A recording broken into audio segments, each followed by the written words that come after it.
আসসালামু আলাইকুম। কেমন আছেন বন্ধুরা? আশা করি ভালো আছেন। তো সকলের সুস্থতা কামনা করে একটা ভিডিও উপহার দিতে যাচ্ছি। তা হচ্ছে আমরা যারা ইউটিউব ব্রাউজার ব্যবহার করি, তো আমরা ইউটিউবে যে ভিডিওগুলো দেখি সেই ভিডিওর হিস্টোরি থেকে যায়। তো দেখা গেছে একই ভিডিও দুইজনে দেখতেছে, একজনের অ্যাড আসতেছে আরেকজনের অ্যাড আসতেছে না। তো কেন অ্যাড আসে না এবং অ্যাড না আসলে কি করবেন সেটি এখন দেখাতে যাচ্ছি। সেজন্য আপনারা আপনাদের ইউটিউব ব্রাউজার ওপেন করে নেবেন। তারপরে ইউটিউব ব্রাউজারের ঠিক নিচে দেখা যাচ্ছে লাইব্রেরি লেখা রয়েছে, এই লাইব্রেরি লেখার উপরে ক্লিক করে দিবেন। হ্যাঁ বন্ধুরা, এখানে দেখতে পাচ্ছেন কতগুলো ভিডিও দেখা যাচ্ছে। এই যে ভিডিওগুলো, এই ভিডিওগুলো আমি প্লে করেছিলাম, সেজন্য এখানে হিস্ট্রিটা রয়ে গেছে। এখন আমি এগুলো ক্লিন করব। তো সেজন্য এই যে একটা লিস্ট রয়েছে ভিডিওর নিচে, এখানে লেখা রয়েছে হিস্ট্রি। তো এই হিস্ট্রির উপরে ক্লিক করে দিচ্ছি।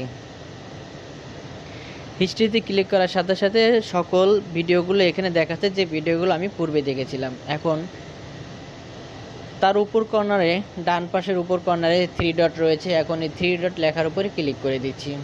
এখানে রয়েছে হিস্ট্রি কন্ট্রোল। এখন হিস্ট্রি কন্ট্রোল লেখার উপরে ক্লিক করে দিচ্ছি। তারপরে আমাদের সামনে যে নতুন একটা পেজ চলে আসছে, এখানে লেখা রয়েছে clear watch history. Clear watch হিস্টোরিতে টাচ করে ক্লিন ওয়াচ হিস্টোরি ক্লিক করে দিচ্ছি। সাথে সাথে আমাদের ক্লিয়ার ওয়াচ হিস্টোরি ক্লিন হয়ে গেল। তারপরে লেখা রয়েছে ক্লিয়ার সার্চ হিস্টোরি। তো আমাদের কাছে যে পেজটা আসলো, এখন ক্লিয়ার সার্চ হিস্টোরিতে ক্লিক করে দিচ্ছি। আমাদের সার্চ হিস্টোরি ক্লিন হয়ে গেছে।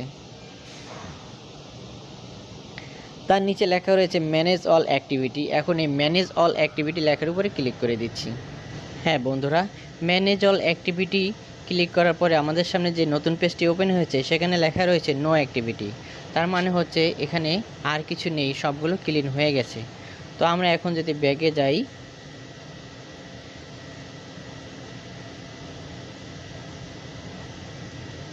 হ্যাঁ বন্ধুরা, এখানে দেখতে পাচ্ছেন টাইম ওয়াচ লেখা রয়েছে। আমি এখন টাইম ওয়াচ লেখার উপরে যদি ক্লিক করে দিই, তাহলে দেখতে পাচ্ছেন এটা সম্পূর্ণ জিরো হয়ে আছে। তার মানে আমি কোনো ভিডিও দেখিনি, এখানে কোনো টাইম পাস করিনি। যদি এখানে আমার কোনো হিস্টোরি থাকতো, তাহলে এখানে টাইম ওঠা থাকতো 5 সেকেন্ড, 10 সেকেন্ড, 1 মিনিট, 10 মিনিট বা 1 ঘন্টা।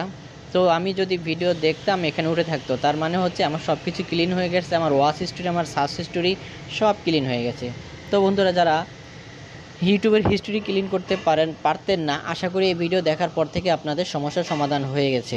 তো ধন্যবাদ, ভালো থাকবেন সবাই। যারা এখনও আমার চ্যানেলকে সাবস্ক্রাইব করেননি, সাবস্ক্রাইব করে পাশে থাকুন আর বেল আইকনটি অন করে দিন, এবং ভিডিওটি কেমন লাগলো অবশ্যই কমেন্ট করে জানাবেন। তো ভিডিও আর লম্বা করলাম না, ধন্যবাদ। সকলের সুস্থতা কামনা করে আজকের মতো এখানে বিদায়। আল্লাহ হাফেজ।